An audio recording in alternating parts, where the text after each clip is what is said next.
wonke lama version akhona asukela kwi King James. So isihlabelelo samaNazaretha ke iversion esuka kwi Holy Bible, iHoly Bible okuyi King James. Cause yazi na usho kanjalo ngithola omunye umbuzi lapha futhi ngoba mina bengitshela ukuthi hayi kusho ukuthi amaKristu ahamba wodwa namaNazaretha ahamba wodwa kodwa amaNazaretha inkolo yethu abantu abamnyama. Lutho amaNazaretha amaKristu incwadi abayibiza ngesihlabelelo iBhayibheli le iHoly Book it's a version kuthathwe iBhayibheli kwakhiwa isihlabelelo. Abuna kwambulela akambulelanga ubaba uIsaiah Shembe. Naye uIsaiah Shembe loyo wayekade umKristu wazi wabhabhadiswa ewumKristu. uIsaiah Shembe waye umKristu. Abo baba bethu ngesikhathi kuphila uIsaiah Shembe yayingekho inkolo yamaNazaretha. uIsaiah Shembe waye umKristu. Umzalwane waye umKristu nje ewumzalwane ekhonza eMethodist Church wabhabhadiswa futhi kwi Christianity religion and then wayesehamba ke ngenxa ke yokukhuthalela kwakhe ngoba kwi Christianity kunalento yokukhuthala lento yokushisekela. Kushuthi ngumfowethu uIsaiah Shembe na uthi ukuthi na singabantu siyafana nayo uIsaiah Shembe. Yes. It's just uIsaiah Shembe is just umzalwane. Isaiah Shembe kwakuumzalwane. Wayekhonza nje njengabazalwane bonke ehambe entabeni abazalwane babeya noJesu waye entabeni noMoses nabapostoli bakaJesu baye entabeni bayothandaza nabazalwane abasindisiwe mina ngiyinzalo yentaba mina ngiyakwazi ukuhamba ngentabeni ngiyothandaza uthandaza uNkulunkulu ngithandaza uNkulunkulu umdali wezulu nomhlaba egameni likaJesu mina iyayikhetha kumgedlela Nkosi enkulu Bombela Sidima Samampondo baba mkhulu phakathi amen. Hawu nangu nomfoka amakhanya usengibulele ngensini naye uthi uyazama Nkosi yami. Ngoba ibhishu lake layenza indaba yabo lento esayifakwa ngabelungu ukuthi umuntu ofaka ibhishu ovunulile umuntu ongafundile umuntu ongazilutho ingako lenkolo yobuNazaretha ithathwa kancane. Kanti le nto istudy awukwazi ukuthi ungalala uvuke ngesasa usuyazi. Uhambo olunzima kakhulu lana olujulile. Njengobona nabo nje oShembe laba babefundile. Obushembe nje wesibili wayene BA degree. Bebe ngothisha. Bengo principal. Yabo.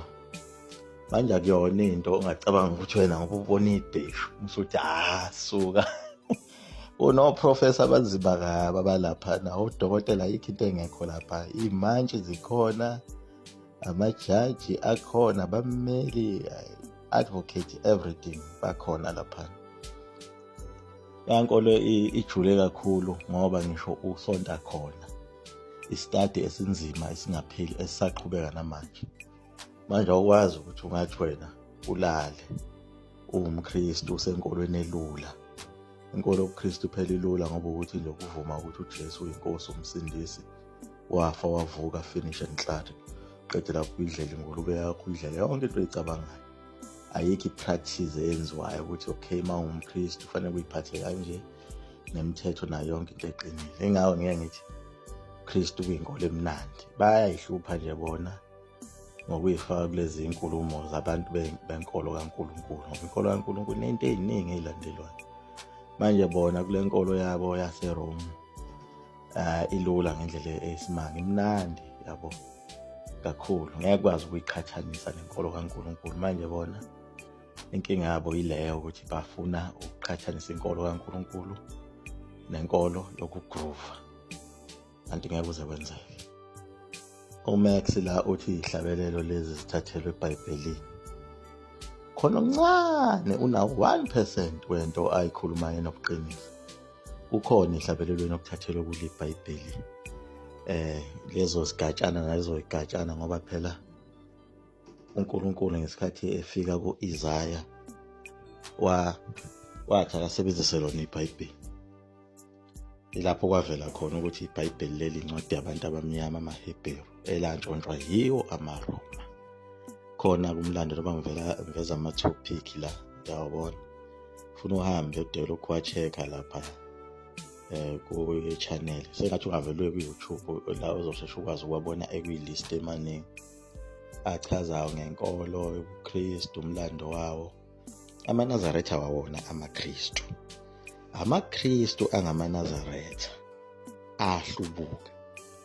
Angithi nje bathe ezokuthola nje okuningi kule mlando esuke ngiyichaza nokufika kaPawulu ukuthi kwenzakalani. uPawulu wafica kusenamaNazaretha amaKristu engakabi khona. Ukuhamba kwesikhathi nje wayeshilo uJesu eziprofetheni zakhe ukuthi kuhamba kube khona abadayisi phakathi kwenu, abaprofethi bamanga. AmaNazaretha adayisana, ahlukana phakathi. Kwakhona amaNazaretha ahamba ngemithetho kaJesu wakwa-Israyeli, kwase kuba khona amaNazaretha ahamba ngemithetho kaPawuli. Kusho ukuthi uPawuli kahle kahle kwakuwumlungu, naye wayeqhamuka ngendlela yakhe ukuthi wayefuna ukuzohlukanisa nokuhlakaza lenkolo lebuNazaretha. Abadayisi-ke labibona bagcineke sebengamaNazaretha ayiphucuzekile, ayigunda, edla ingulube, ehlala ey'hlalweni, enza yonke uphendula yonke lento esitestamenteni elidala kuleli testament elisha eliyincwadi yamaGreki. Ngokuhamba kwesikhathi-ke lawo maNazaretha ahlubuka. Yiwo lawagcina seqanjwa ngokuthi angama-Christians, eseqanjwa uConstantine ngenxa yokuthi wona ayakhomplaya, avumelana nesitha, avumelana nomthumbi oyiRome. Into efanayo nento eyenzakala kwaZulu ukuthi uZulu wahlukana kabili ngesikhathi kufika abelungu. Wafika abakhona uZulu loseZululand ngapha enhla nothukela owahlala emasikweni asendulo okhokho bethu.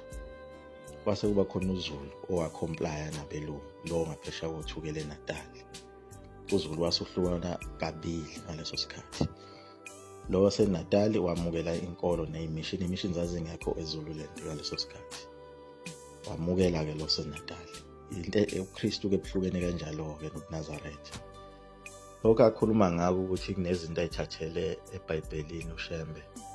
Usebenzise vele iTorah kaMose. Inkolo yobuNazaretha ikhande kusisekelo senkolo le kaNkulunkulu eyalethwa uMose kubantwana baka-Israyeli. Bese kuza la ehlabeleleni, iningi lezihlabelelo njengoba ezaqanjwa uye u-Isaiah zifika ku-219. Zazifika ney'ngilosi ezayisuka ezulwini ziza kuye, ezinye zayiqambeka nje ngey'gameko ezayisuke zenzeka njengalesi sithi lalela Zulu. Ngalesi sikhathi ehlaselwa uZulu omnyayiza kandabuko.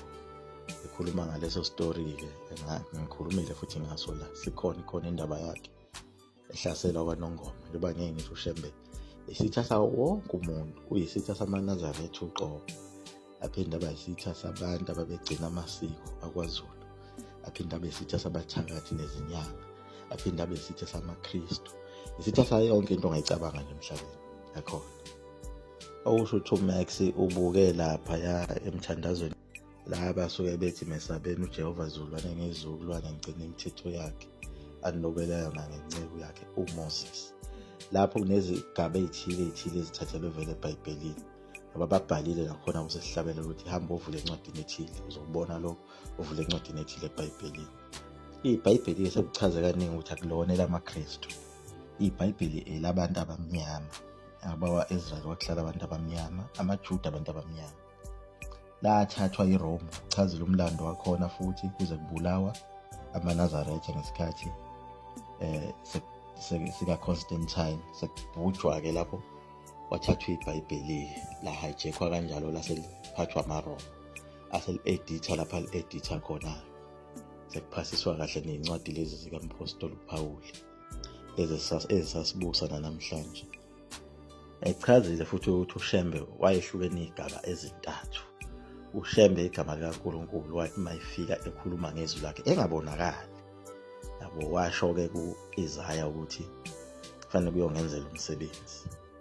Uyena futhi wathi akathathe iBhayibheli.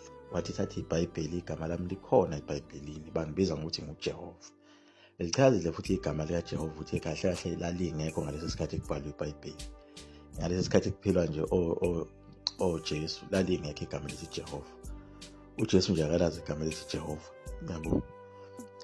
Into eyenziwa ngeminyaka yama-1700 be-edit iBhayibheli, beqawa ukuthi leli gama likaNkulunkulu elithi Yahweh laliyinkinga. Belungu phela abakwazi ukwabiza amagama ase-Afrika, base belitranslate-ke ngendlela ukuthi kuze kuzwakale indaba, base beliqamba-ke base kuthiwa-ke uJehova. Ingako uNkulunkulu mayefika kuShembe uthi uShembe, angithi nayo u-Isaya Shembe, igama lakhe wathi uNkulunkulu akaqanjwe leli gama elifana negama likaNkulunkulu. Ukuthi ngakho uShembe ehlukene igaba ezintathu. uShembe as umnumzane womuzi wakhe, okuyena wakwaKhumalo owayiqanjwe leli gama. Uphinde kube khona uShembe uNkulunkulu, igama likaNkulunkulu. Bese kuzoba khona uShembe oqhamuke late manje, isibongo eqanjwa isibongo esisha sisanda nje kuba khona lesi sibongo. Yakwathi uShembe wesine wathi yena ekhula bengalasazi lesi sibongo sithi Shembe, yabo. Yena bazi ukuthi bangabakaMzazela wakwaKhumalo. Iyo-ke lento edida abantu ukuthi beze bethi uShembe umuntu. uShembe umenzi wezulu nomhlaba uNkulunkulu, owayesebenzisa umzimba ka-Isaya Shembe, ngoba wayethi mayiveza uNkulunkulu kuvele umuntu ofana exactly no-Isaya Shembe, okusho ukuthi uNkulunkulu wayezenze yena. Ikhona futhi igama lakhe uShembe kuthiwa uzenzile. Okhulumile futhi ngokuthi uShembe wayengumKristu, nalapho uqinisile. Kodwa uShembe wathi mayefika ebandleni lamaWeseli babonakala ukuthi kuyonakala kakhulu. Lo muntu uqhamuka nevangeli elihlukile, usindisa abantu. Angithi kahle kahle ebuKristwini akunamprofethi, niyadumisa nje, dumisa uJesu, nithi wafa wavuka ngosuku lwesithathu kuphela. Lithi alikho elinye igama lakhe kuphela lapho, akusindi muntu. uShembe waqhamuka nevangeli lokusindisa abantu esontweni okwaqala kuqala. Lokho kwenza ukuthi umlungu adideke ukuthi kwenzakalani, ngoba abantu ngalesi sikhathi uShembe ehlabelele ethi wahazulwa ngenxa yami. Abantu bahlanza amadimoni, bahlaza amadliso, amadala bavuka amadimoni, baphuma amadimoni, kwenzeka iy'manga nje esontweni. Yiloko-ke wathi-ke uShembe kwamfakela isigcwagcwa kuye umfundisi ukuthi lo muntu inhloboni lento ayenzayo, njengoba enikwa inkonzo sabantu manje sekumoshakala yonke into okwenzakala. And abantu bagcina lapho uShembe sebembabaza, sebefuna ukuthi aphathe inkonzo ngoba bebona ukuthi lo muntu uyasindisa. Kanti leli ivangeli njengoba babelilethile abelungu babazi kahle ukuthi liyinkohliso, akwenzeki lutho vele. uShembe izinto ey'ningi wayey'tshelwa yizwi likaNkulunkulu, okuyilona elasho bathi ifanele abhabhadiswe esontweni, abhabhadiswe njengoba kwakubhabhadiswa uJesu ebhabhadiswa uJohane. Umfundisi womlungu wanqaba ukwenza leyo nto, wathi cha, akwenzeki le nto, thina sicobhoza nje la ekomishini sikubeke lapha esiphongweni. Wathi uyambhabhadisa umfundisi womlungu uShembe, mayethi uyacobhoza uthi asibeke isandla sakhe ekhanda kaShembe kube khona into engathi iyasiphusha kodwa engabonakali. Wagcina wayiyeka lapho adikile umfundisi. Wagcina-ke semkhulula-ke sakumxosha uShembe, wathi wena hamba uyoshumayela ey'ntabeni, shumayeza abantu beze la, amabhinya nje ngawo uwalethe la esontweni.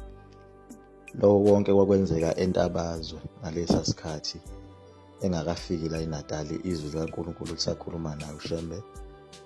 uMax ukhuluma ngendaba yentaba, ucabanga ukuthi intaba ufike usutha ukudla busuye entabeni.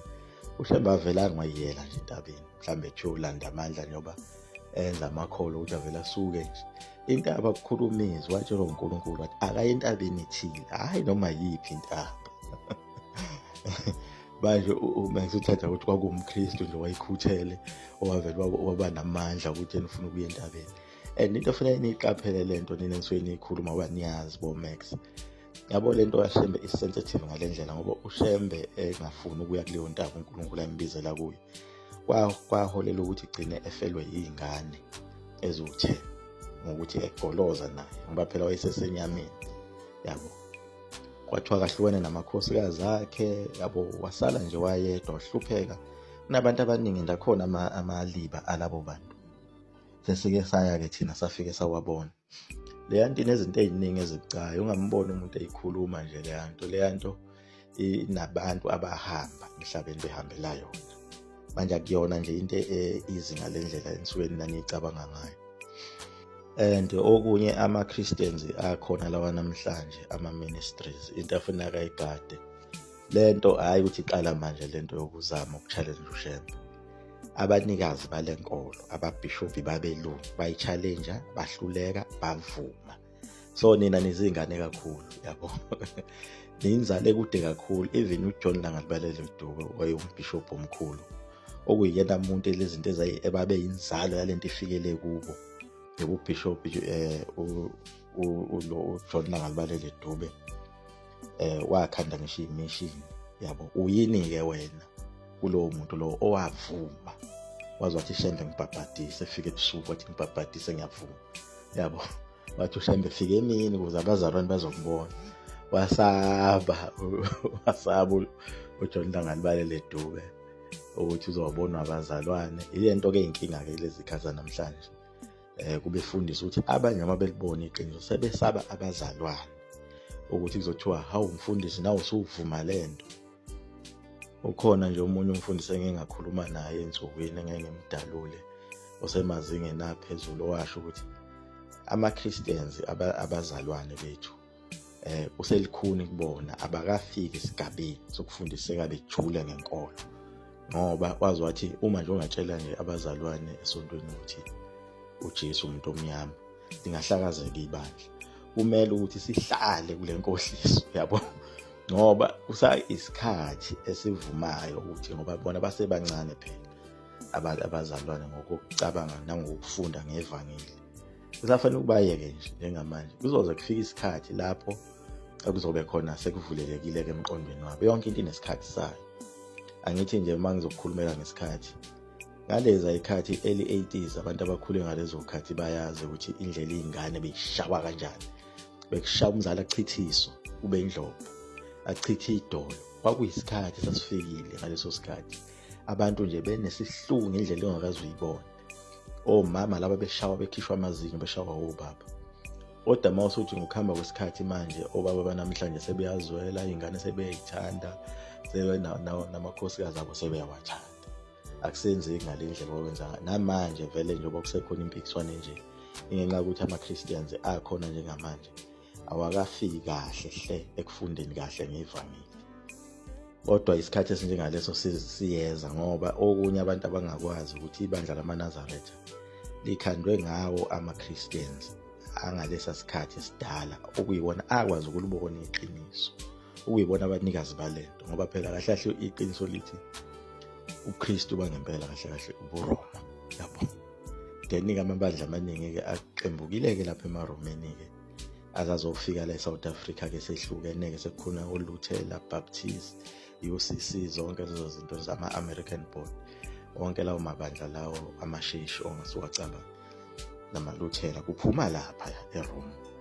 Ngaleso sikhathi kwakufika ngisho abelungu ababesuka phesheya kwezilwandle beze kuye uShembe bezobuza ukuthi hayibo nangu umuntu ebulala ibandla lamaKristu, amaka ama-Christians ehamba ejoin uShembe manje ethi asebona iqiniso. Kwakujika ngisho abefundisi abantu bokuqala nje ababejika lapha ababefike bedebate nawo uShembe ngeBhayibheli abapruvele yonke into bavume bangene ebandleni bayoba ngabafundisi bangapha kuShembe.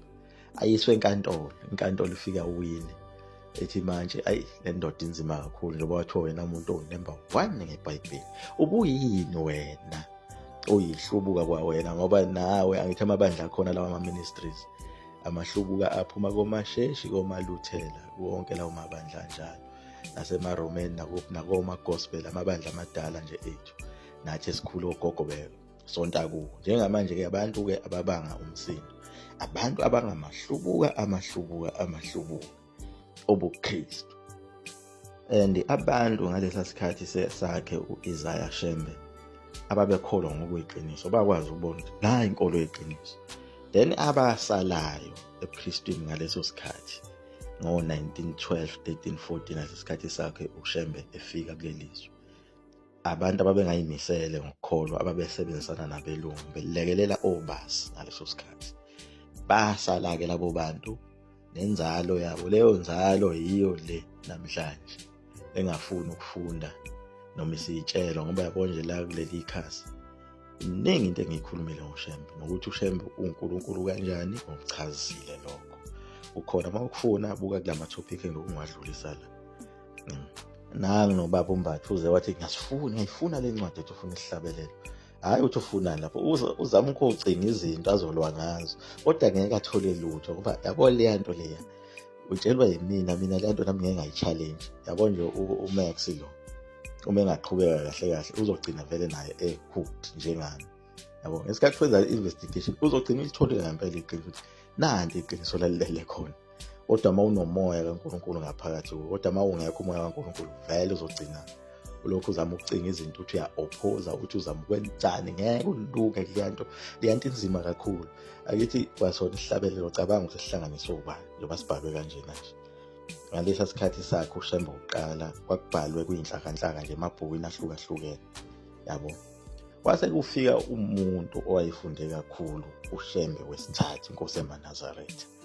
I-graduate yakudala ngaleza ikhathi eyayifunda ko-University of Fort Hare okuyiyona eyayino-BA degree yayoba principal eManzimtoti. Yabo okuthiwa iManzimtoti College lapha umntwana waphinda angena nje bafundiswe yiyo inakhuzana ile uShembe lo enkhuluma ngayo okuyena obhalele sihlabelelo. Bose uqhamuka wena no matric wakho lo matric cheap wanamhlanje ngoba phela ngaleza ikhathi umuntu ono standard 6 wayedlula umatric wanamhlanje awukho ndawo standard 6 wangalesa sikhathi esidala. Bose uqhamuka ke wena ucabanga ukuthi uzokwazi ukuphikisa into ebhalwe umuntu oyesezingeni eliphezulu kangaka ngokwemfundo. Ngeke kuze kwenzeke uzohluleka vele. And kwazama John Langalibelele Dube Presley Isaka Seme onkosi Albert Lithuli abagcina bevumile umndeni waNkosi Albert Lithuli nje wonke ungamaNazaretha. Waphenduka ngalesa sikhathi kudala. Zonke lezi zifundiso uDokotela uSeme enkhuluma ngazo zaziphila ngaso isikhathi sikaShembe zazama ukuyi-challenge lento sehluleka zavuma induku. uJohn Langalibelele Dube wavuma induku. Ubuyini wena? Ikhona nje indaba kaMfundisi uNgcobo engisazoke ngikhulume nangaye ezayivalelene noShembe esibayeni ufunda iBhayibheli esibayeni sakhe uNgcobo. Lokho yena owathengela uShembe isigqoko kodwa engazi ukuthi uthengela yena. Wayihambela nje eGoli wezwa enothando lesigqoko. Wafika wasithenga wazowehliselwa ngisho imali. Wasihambisa ekhaya wafika wasibeka. Wabuya phela amaholide wabuyela eGoli wafika uShembe wazosifuna isigqoko wathi isigqoko sami. Wathi inkosikazi vula isigqoko sami lapho ngangisiphathisa uNgcobo. Kodwa bengazani wathi sikhona ngaphansi kwetrunk kanje impahleni ezithile. Ngisazoyixoxa leyo ndaba kwisikhathi esiphelile ayikulungile bafowethu. Kodwa nje followani na ku YouTube wami kuzoba lula uma ufika ku YouTube uzokwazi ukubona ama topic elandelana kahle nakhona la ukuthi ungakwazi ukuwabheka akhuluma ngoShembe. Ngoba ngisaqhubeka ngiqedile ziningi indaba yabo izinto eziningi sengikhulumile ngayo uShembe. Kodwa ke abantu ngicela ukuthi belandele lapho ukuze uzokwazi ukuthola iqiniso ukuthi uShembe ahlahlwa ubani. Ungavele uzwe nje ngabantu abangakholwa khona abavele bethi nje uShembe umuntu bese beqeda lapho bese bethi alikho elinye igama uJesu wavuka uyinkosi umsindisi uphelile ke njalo. Uthi vuma leyo nto ngenkani. Uma usuthi ngichazela akasakwazi ukuyichaza lento yakho uyakuphoqa ngithi vuma yabo. Bese phinde ethi amaNazaretha achithi uJesu cha akukho futhi lo. Okunye akukhulumela uMakhanya la uthi uShembe wayumzalwane nje wayekhuthelela ivangeli wacabanga ukuya entabeni. Akekho umuntu wakwaye entabeni njengoShembe eqinisweni. Lezi insuku ezingaka ehlala lapha yedwa ngoba phela waqala ehamba yedwa lapha. Ehlala khona ubusuku nemini ethandaza entabeni. Engadli kudla. Eyohlangana noNkulunkulu engamananga wayicabangela nje ngesingaye and waya kanzima nje kade ngichaza. Lokho ke kutholakala kuze ihlabelelo njengoba bethi uyabuza nawo gift lapho uthi kanti akambulelwanga lezi ihlabelelo.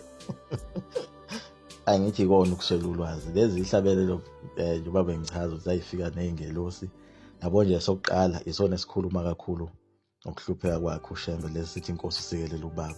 Ivesi lokuqala lesibili wakuhlabelela izingane ezazikade zimphelezela bese eqhubeka ke yena ke sebhala ke ngezansi.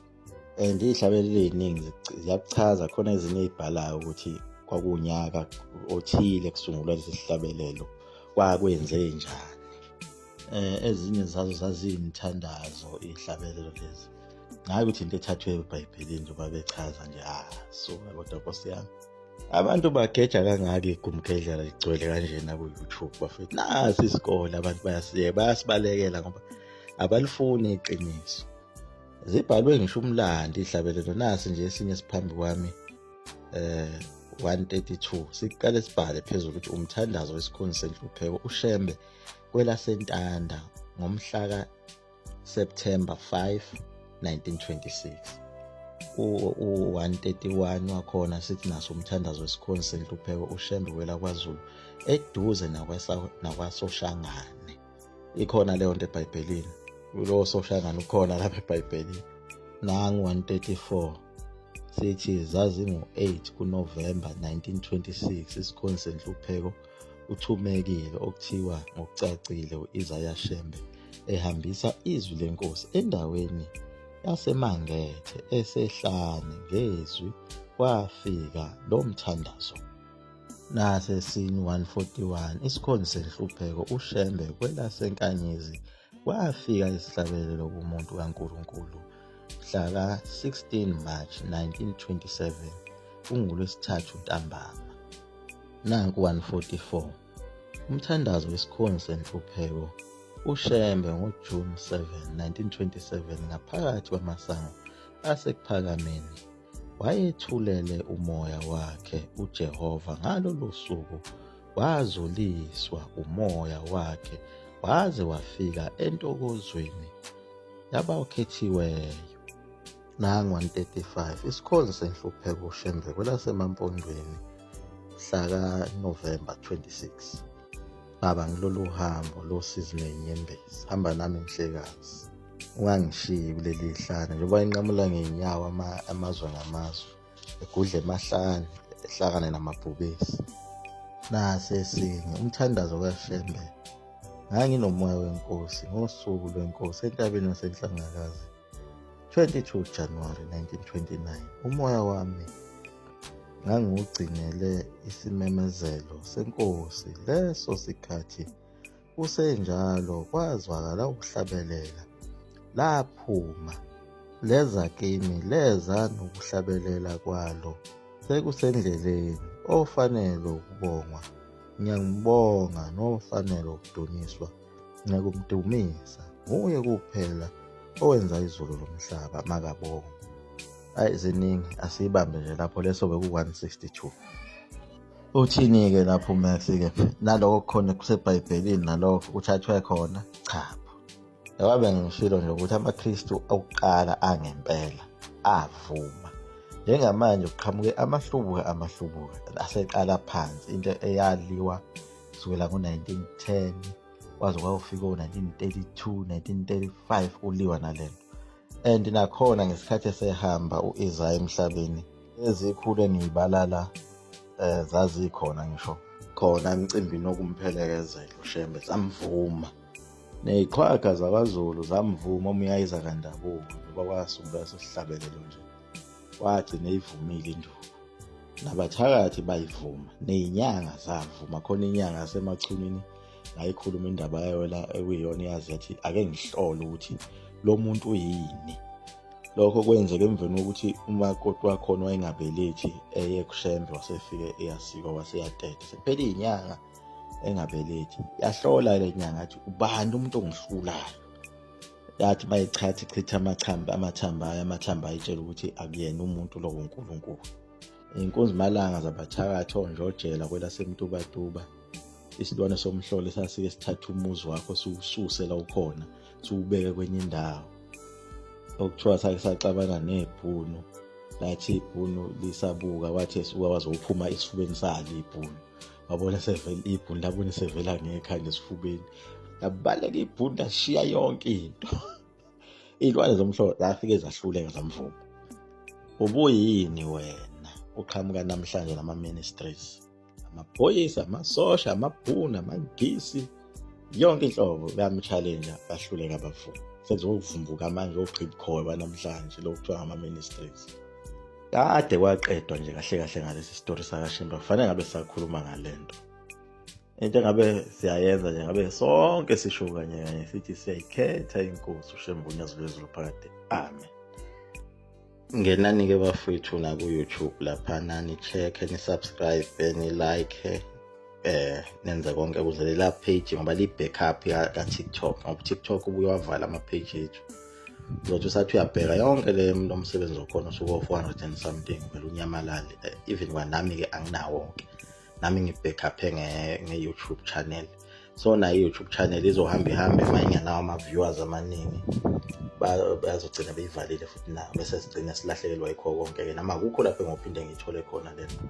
Ngoba ngeke ngisakwazi lokhu ngiphinde yonke lento isiningi kakhulu. Isekhanda kumina khona kodwa idla isikhathi esiningi kabi lento mawusuku uyenza. Sohlanganisa ama pictures yonke lento le eyinkinga uphinde ukungithotha usukukhohliwe uhamba uyofunda incwadi nezithile uyobheka ukuthi konje le nto yenza kumuphi unyaka la zonke nje lento le umsebenzi onzima kakhulu. Noma usukhuluma ngomlando izinto uyayihlanganisa ukuthola indawoni yonke information isuke ithole indawo eziningi enye sekhanda kuwe enye ayikho ekhanda. Sifuna uhambe uyirefer indawo ethile ukuthi mawukhuluma la ukhulume into eneqiniso phakathi umuntu ozothi mayilandela ayithole ukuthi ngempela ngonyaka uthile iyenzeka lento akukhulunywa amanga la njengalokho okukhulunywa ngabantu abakusungulayo. Iyaguqa lapho kunkendlela mzulu mafuthi umkhofu into emneswa phakathi. Amen.